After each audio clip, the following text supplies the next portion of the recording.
दोस्तों, क्या आप जानते हैं कि एक महिला अपने पति से कब तक प्रेम करती है और पत्नियां अपने पतियों से कितना प्रेम करती है? अक्सर हम देखते हैं कि लोग अपनी बेटियों की शादी अमीर घरों में करवाने की कोशिश करते हैं, ये सोचकर कि वहां उनकी बेटी सुखी रहेगी। लेकिन दोस्तों, ये कहना मुश्किल है कि वो वास्तव में सुखी होगी या नहीं। तो दोस्तों, आज का ये प्रसंग बहुत ही रोचक है। इस कथा के माध्यम से हम आपको एक सच्ची घटना सुनाने जा रहे हैं, जिससे आपको ये समझ में आ जाएगा कि महिलाएं पुरुषों से कब तक प्रेम करती है और कितना प्रेम करती है। आज के इस कलयुग में हमारे बेटे बेटियां किसी न किसी से बात करते हैं और अनजाने में प्रेम में पड़ जाते हैं। लेकिन यह जरूरी नहीं कि यह प्रेम विवाह में बदल जाए। जब दोनों का विवाह नहीं हो पाता तो वे प्रेम में डूबकर अपना घर और परिवार छोड़कर भाग जाते हैं, कहीं दूर बस जाते हैं और विवाह भी कर लेते हैं। दोस्तों, आज के समय में इस तरह की घटनाएं हर जगह सुनने को मिलती है। ये सब एक आम बात हो गई है। आज मैं आपको बताने जा रहा हूं कि वे कौन सी स्त्रियां होती है जो अपने पति से मृत्यु तक सच्चा प्रेम करती है, और वे कौन सी स्त्रियां होती है जो अपने पति के होते हुए भी अन्य पुरुषों की ओर आकर्षित हो जाती है और केवल दिखावे के लिए अपने पति से प्रेम करती है। तो दोस्तों, चलिए कहानी शुरू करते हैं। लेकिन उससे पहले आपसे निवेदन है कि चैनल को सब्सक्राइब जरूर करिएगा और कमेंट में राधे राधे जय श्री कृष्ण जरूर लिख दीजिएगा। दोस्तों, एक समय की बात है। माता पार्वती और भगवान शिव कैलाश पर्वत पर विराजमान थे। तभी माता पार्वती ने भगवान शिव से कहा, हे नाथ, आज मेरे मन में एक विचित्र प्रश्न उठ रहा है। भगवान शिव ने मुस्कुराते हुए कहा, हे देवी, आप निसंकोच होकर मुझसे अपना प्रश्न पूछ सकती हैं। तब माता पार्वती ने पूछा, हे नाथ, सभी स्त्रियां अपने पतियों से कितना प्रेम करती हैं और ये प्रेम कब तक बना रहता है? तब भगवान शिव ने उत्तर दिया, हे पार्वती, आज आपने बहुत ही उत्तम प्रश्न किया है। ये प्रश्न समस्त पुरुषों के लिए भी महत्वपूर्ण है। इस प्रश्न का उत्तर आपको एक कथा के माध्यम से दूंगा। आपको इस कथा को आरंभ से अंत तक श्रद्धा एवं भक्ति भाव से सुनना होगा। माता पार्वती ने प्रसन्न होकर कहा, हे नाथ, ये मेरा सौभाग्य होगा कि मैं स्वयं आपके मुख से ये कथा सुनूं। हे प्रभु, कृपया आप मुझे इस कथा को सुनाइए। मैं इस कथा को पूरा अवश्य सुनूंगी। तो दोस्तों, आपसे भी निवेदन है कि आप भी इस वीडियो को अंत तक जरूर देखें, क्योंकि अधूरी जानकारी वेश के समान होती है जो कभी किसी का भला नहीं होने देती। दोस्तों, तब भगवान शिव ने कथा सुनाना आरंभ किया और कहा, है देवी पार्वती, एक समय की बात है। एक स्वाभिमान से भरा एक नगर था। उस नगर में एक विशाल और घना जंगल फैला हुआ था। वो जंगल इतना रहस्यमय था कि वहां न तो कोई जाता था और ना ही कोई वहां से लौटता था। ये केवल जंगली जानवरों का निवास स्थान था। इसी प्रदेश में एक राजा था जिसका नाम धर्मराज था। राजा की उम्र लगभग 42 वर्ष थी, लेकिन उसने अब तक विवाह नहीं किया था। इसका कारण यह था कि अब तक कोई भी उसे अपने योग्य सुंदर नहीं लगी थी। इस राज्य में स्थित उस रहस्यमयी जंगल के बारे में कई तरह की चर्चाएं होती थी। जब राजा धर्मराज ने सुना कि उसके नगर में एक ऐसा जंगल है जहां कोई नहीं जाता और केवल हिंसक पशु निवास करते हैं, तो उसे बड़ा आश्चर्य हुआ। उसने निश्चय किया कि वो उस जंगल को देखने जाएगा। राजा ने अपने मंत्रियों और सेवकों को आदेश दिया कि उसके लिए एक घोड़ा तैयार किया जाए। जैसे ही घोड़ा तैयार हुआ, राजा उस पर सवार होकर जंगल की ओर निकल पड़ा। जब वो जंगल के प्रवेश द्वार पर पहुंचा तो उसकी नजर जंगल के किनारे बनी एक झोपड़ी पर पड़ी।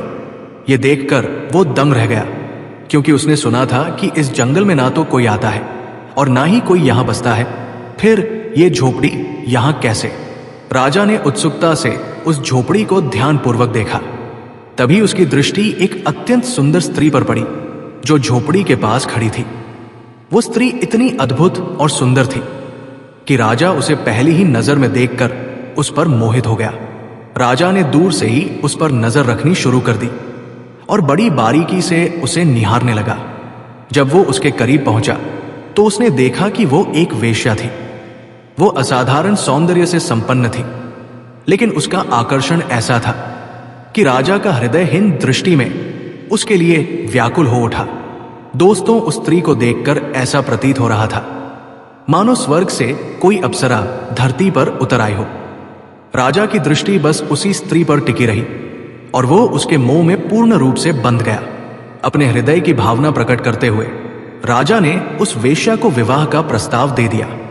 राजा भली भांति जानता था कि वो एक वेश्या है, फिर भी उसकी मोहिनी छवि ने उसे इस कदर आकर्षित कर लिया कि वो अपने होश हवास खो बैठा। अब तक जहां अन्य राजा 42 वर्ष की आयु तक हजारों रानियों के स्वामी बन चुके थे, वहीं यह राजा अब तक अविवाहित था। परंतु इस स्त्री को देखकर उसे प्रतीत हुआ कि वो उसी की प्रतीक्षा कर रहा था। अपना प्रेम प्रकट करते हुए राजा ने कहा, हे देवी, मैं तुम्हारे बिना एक पल भी नहीं रह सकता। कृपया मेरे जीवन में आकर इसे पूर्ण करो। इसलिए हे देवी, आप कृपा करके मुझसे विवाह कर लीजिए। और आगे राजा कहता है, हे देवी, मुझे पूरी तरह मालूम है कि आप एक वेश्या है। तब वो वेश्या कहती है, हे महाराज, मैं एक वेश्या हूं। मैं किसी से भी प्रेम नहीं कर सकती, क्योंकि वेश्याओं का कोई धर्म नहीं होता। वेश्याएं केवल और केवल धन से प्रेम करती हैं। उन्हें जहां अधिक धन मिलेगा वहीं वे चली जाएंगी। क्या महाराज आपको पता है कि हमारे जीवन में आपके जैसे हजारों लोग आते हैं और मेरे ऊपर लाखों स्वर्ण मुद्राएं लुटाकर चले जाते हैं। आगे राजा कहता है, हे देवी, मैं आपके कहने का अर्थ समझ नहीं पाया, कृपया विस्तार से समझाइए। तब वो वेश्या कहती है, हे राजन, मैं अभी तक कुंवारी हूं, मेरा अब तक विवाह नहीं हुआ, फिर भी मैं एक विवाहित स्त्री की तरह जीवन व्यतीत कर रही हूं, क्योंकि हे राजन, मेरे पास प्रतिदिन नए नए पुरुष आते हैं और मेरे शरीर को अपनी हवस का शिकार बनाकर अपनी कामना पूरी करते हैं। वे मेरे ऊपर हजारों स्वर्ण मुद्राएं लुटाकर चले जाते हैं। हे राजन, मुझे वेश्या होने के कारण ये सब करना पड़ता है। फिर वेश्या आगे कहती है, हे महाराज, मेरा आपसे विनम्र निवेदन है कि आप अपने राज्य लौट जाएं और मुझसे विवाह करने की इच्छा को त्याग दें, क्योंकि आप इस देश के प्रसिद्ध, शक्तिशाली और धर्मपरायण राजा हैं।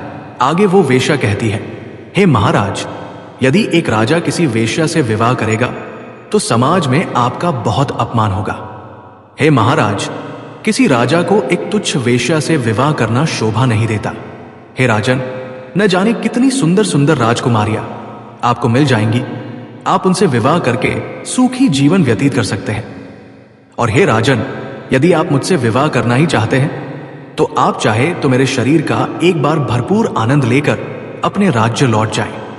आगे राजा कहता है, हे देवी, मैं आपके बारे में सब कुछ जानता हूं, फिर भी आपकी सुंदरता पर मोहित हो चुका हूं। मैं किसी भी स्थिति में आपसे विवाह करना चाहता हूं। दोस्तों, वह राजा उस वेश्या की सुंदरता पर पूरी तरह मोहित और उसके प्रेम में अंधा हो चुका था। अब वो स्वयं पर नियंत्रण नहीं रख पा रहा था। फिर राजा की जिद पर वो वेश्या कहती है, राजन, ठीक है, मैं आपसे विवाह करने के लिए तैयार हूं। मैं आपकी रानी अवश्य बनूंगी, लेकिन मेरी कुछ शर्तें हैं। यदि आप मेरी शर्तें स्वीकार करते हैं तभी मैं आपसे विवाह करूंगी।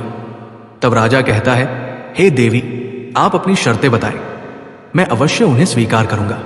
तब वो वेश्या कहती है, हे महाराज, मेरी पहली शर्त यह है कि मेरे वृद्ध माता पिता को आपको अपने राजमहल में ले जाना होगा और उनकी अच्छी तरह देखभाल करनी होगी। यदि मेरे माता पिता को कभी कोई परेशानी हुई तो मैं आपके राजमहल को छोड़कर चली जाऊंगी। मेरी दूसरी शर्त यह है कि राजमहल में रहकर मैं जो भी करूंगी उस पर आप कोई रोक टोक नहीं लगाएंगे। जिस दिन आपने मुझ पर कोई भी पाबंदी लगाने की कोशिश की, उसी दिन मैं आपका राजमहल छोड़कर चली जाऊंगी।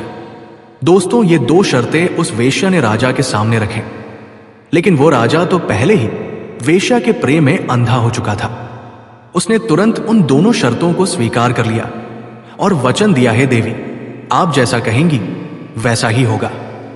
बस अब आप मुझसे विवाह करके मेरे राजमहल चलिए, क्योंकि मैं आपके बिना एक पल भी नहीं रह सकता। मैं आपसे बहुत प्रेम करता हूं और आपके बिना जीवित नहीं रह सकता। इसलिए हे प्रिय, देर न करें और शीघ्र मेरे साथ विवाह करके राजमहल चले। दोस्तों, फिर उस वेश्या ने राजा से विवाह कर लिया और अपने वृद्ध माता पिता को लेकर राजा के साथ राजमहल के लिए प्रस्थान कर गई। राजमहल पहुंचकर राजा ने वेश्या के माता पिता को एक सुंदर कक्ष में ठहराया और सैनिकों को आवश्यक आदेश देकर वहां से चला गया। मित्रों, जब यह बात राज्य की प्रजा तक पहुंची तो वे इसे स्वीकार नहीं कर सके। प्रजा को यह मंजूर नहीं था कि उनका राजा किसी वेश्या के साथ रहे। राज्य की हजारों राजकुमारियां विवाह के लिए उपलब्ध थी, फिर भी उनके राजा ने एक वेश्या से विवाह कर लिया। उधर राजा वेश्या से विवाह करने के बाद प्रेम पूर्वक जीवन व्यतीत करने लगा। अब तो वो राज दरबार लगाना भी भूल चुका था। मित्रों, राजा उस वेश्या के प्रेम में इतना अंधा हो गया था कि अपनी पत्नी को छोड़कर कहीं नहीं जाता था। वह दिन रात अपनी पत्नी के साथ ही समय व्यतीत करता था। राज्य के मंत्रीगण और पूरी प्रजा राजा की इस हरकत से अत्यंत नाराज थे। मंत्री बार बार राजा को समझाने का प्रयास करते थे, लेकिन राजा पर इसका कोई प्रभाव नहीं पड़ता। फिर कुछ मंत्रियों ने मिलकर विचार विमर्श किया और नगर के कुछ चोरों को बुलाया। मंत्रियों ने उन चोरों से कहा, तुम्हें उस वेश्या के वृद्ध माता पिता की हत्या करनी होगी। इसके लिए हम तुम्हें 5,000 स्वर्ण मुद्राएं देंगे। जब उन चोरों ने 5,000 स्वर्ण मुद्राओं की बात सुनी तो वे मंत्रियों से बोले, मंत्री जी, आज आपका काम हो जाएगा। आज रात मैं उस वेश्या के बूढ़े माता और पिता की हत्या कर दूंगा। मित्रों, जैसे ही आधी रात हो चुकी थी और रात का तीसरा प्रहर चल रहा था, तभी वे चोर छिपते छिपाते राजमहल में प्रवेश कर गए और उस वेश्या के बूढ़े माता पिता के कक्ष में जा पहुंचे। वे दोनों को मौत के घाट उतारने वाले ही थे कि तभी बूढ़े माता पिता जोर जोर से चोर चोर चिल्लाने लगे। ये देखकर उन चोरों ने बिना कोई देरी किए दोनों की हत्या कर दी और वहां से भाग निकले।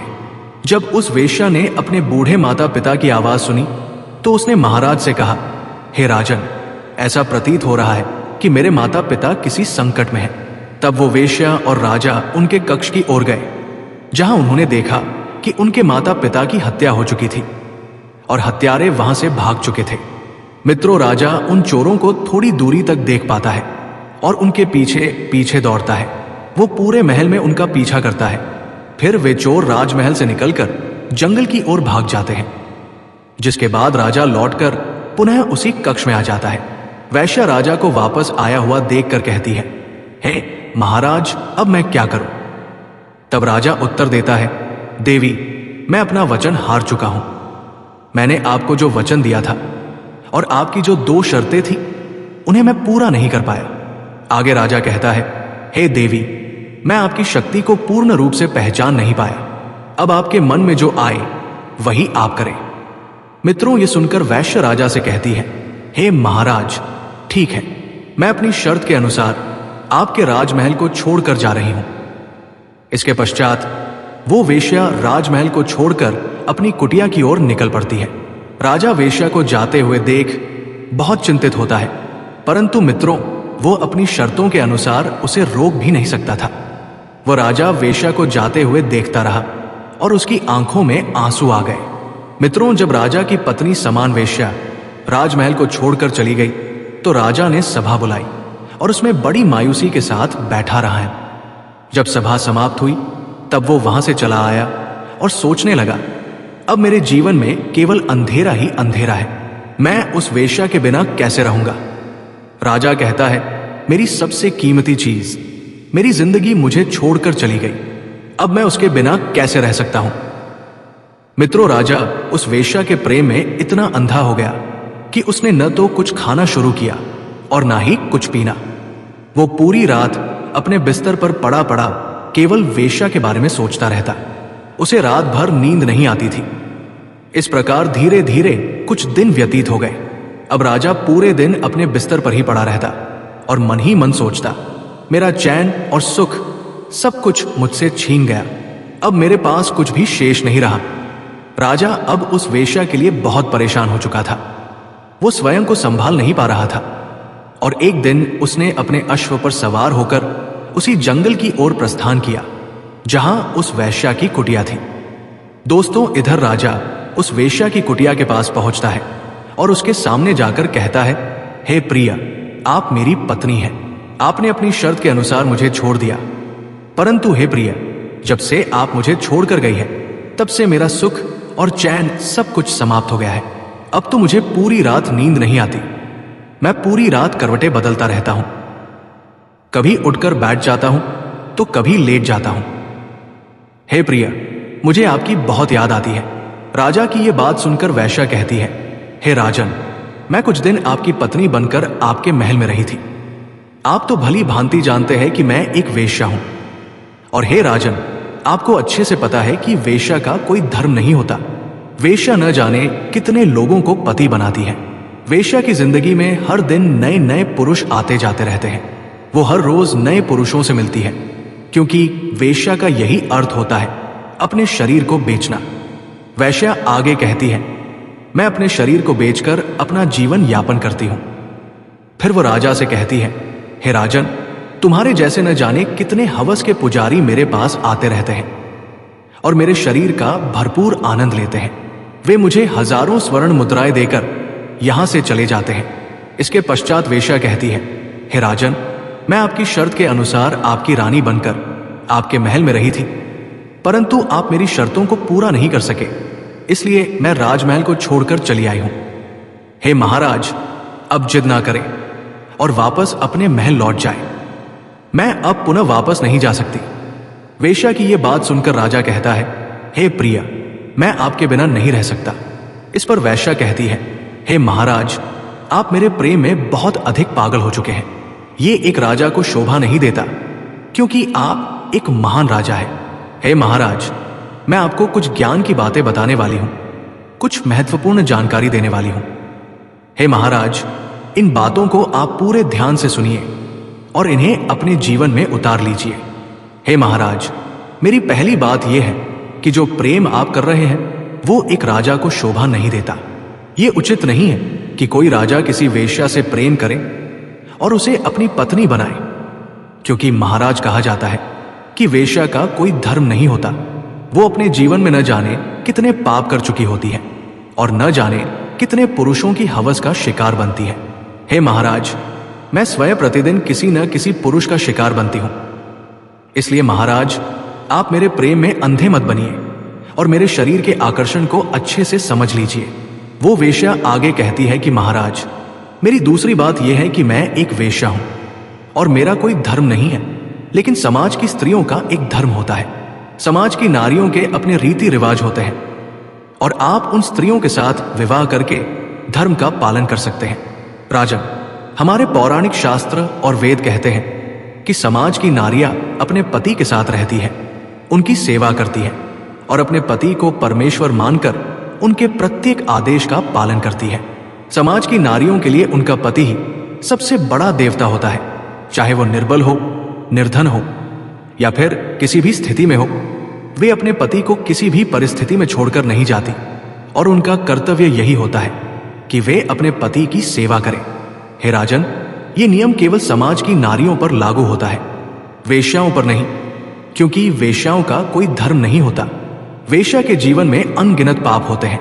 समाज की नारियां सदैव यही चाहती है कि उनका पति किसी अन्य स्त्री के पास ना जाए और किसी अन्य स्त्री के वश में ना आए। हे राजन, यदि किसी स्त्री का पति किसी दूसरी स्त्री के पास जाता है तो उसके घर में कलह और विवाद उत्पन्न होते हैं। समाज की हर नारी यही चाहती है कि उसका पति केवल उसी से प्रेम करे और किसी दूसरी स्त्री की ओर न देखे। वो सोचती है कि उसके पति को जो चाहिए वो स्वयं उसे प्रदान कर सकती है, इसलिए समाज की स्त्रियों से विवाह करना ही उचित होता है। हे राजन, ये नियम केवल स्त्रियों के लिए नहीं है, बल्कि पुरुषों के लिए भी है। ये आवश्यक नहीं कि केवल पत्नी ही पतिव्रता हो, पति को भी नारी के प्रति निष्ठावान होना चाहिए। हे राजन, मैं तो एक वेश्या हूं। मेरा जीवन धन पर निर्भर करता है। हम वेश्याएं वही जाती है जहां हमें अधिक धन मिलता है। वेश्या का यही धर्म है, जहां अधिक धन मिलेगा वही उसकी रातें कटेगी। वेश्या उतने ही समय के लिए किसी पुरुष की रानी बनती है जितने समय के लिए उसे पैसे मिलते हैं। जब उसका समय समाप्त हो जाता है तो वो अगले पुरुष के पास चली जाती है और उससे भी धन प्राप्त करती है। हे राजन, वेश्या का तो काम ही यही है, अपने शरीर को बेचना और प्रतिदिन किसी नए पुरुष की रानी बनना। इसलिए हे राजन, हम जैसी वेश्याओं का कोई धर्म नहीं होता।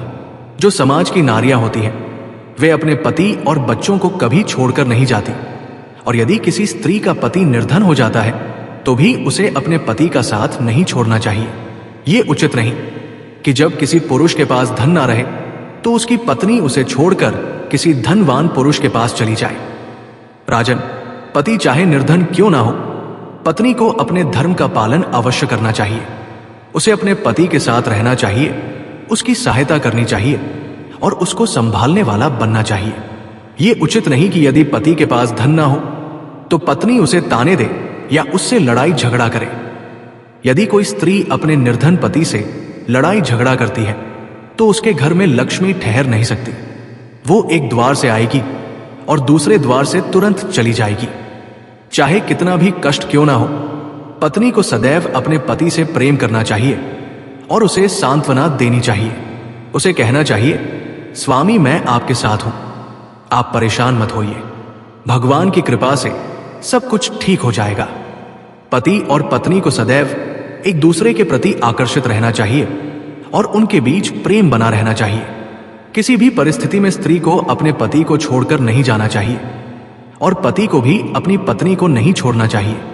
राजन, आजकल पति पत्नी के बीच छोटी छोटी बातों पर झगड़े होते रहते हैं, लेकिन यदि प्रेम सच्चा हो तो यह संबंध बना रहता है। यदि पति पत्नी के झगड़े की बातें आसपास के पड़ोसियों तक पहुंच जाएं, तो समझ लीजिए कि उनके संबंध में दरार आ गई है।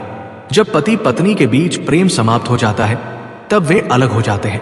समाज की नारियों का धर्म यही है कि वे अपने पति के साथ मिलजुल कर रहें और सदैव उनकी आज्ञा का पालन करें।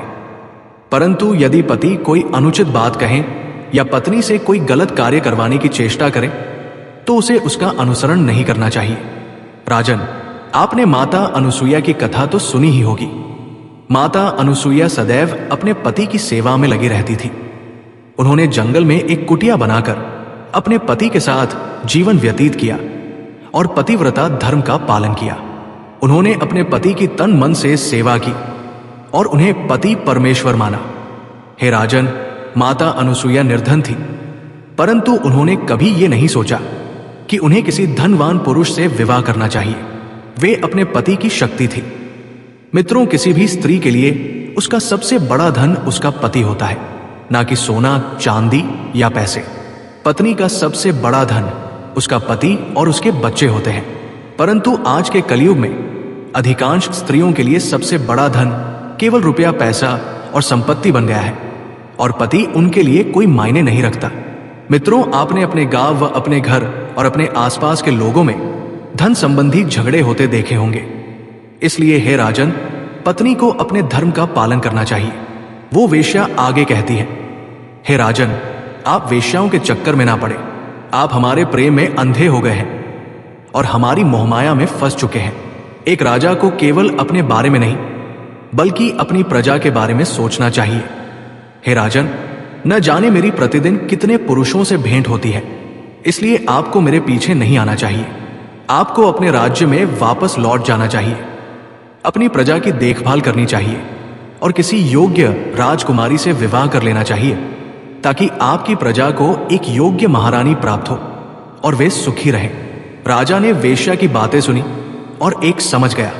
उसने वेश्या से क्षमा मांगी और कहा, हे देवी, आज आपने मेरी आंखें खोल दी। मैं गलत मार्ग पर चल पड़ा था, परंतु आपने मुझे सही राह दिखा दी। इसके बाद राजा अपने महल लौट गया और एक सुंदर राजकुमारी से विवाह कर लिया। वो अब अपने राज्य में सुखपूर्वक शासन करने लगा। तो दोस्तों, इस कथा से हमें ये सीख मिलती है कि पति पत्नी का प्रेम सच्चा और अटूट होना चाहिए। चाहे कैसी भी परिस्थिति हो, पति और पत्नी को सदैव एक दूसरे के प्रति प्रेम बनाए रखना चाहिए। चाहे पति बूढ़ा हो या जवान, पत्नी को सदैव उसका साथ निभाना चाहिए। तो दोस्तों, आपको यह कथा कैसी लगी हमें कमेंट बॉक्स में जरूर बताइए। प्यार से बोलिए राधे राधे। जय श्री कृष्ण, जय श्री राधे कृष्ण।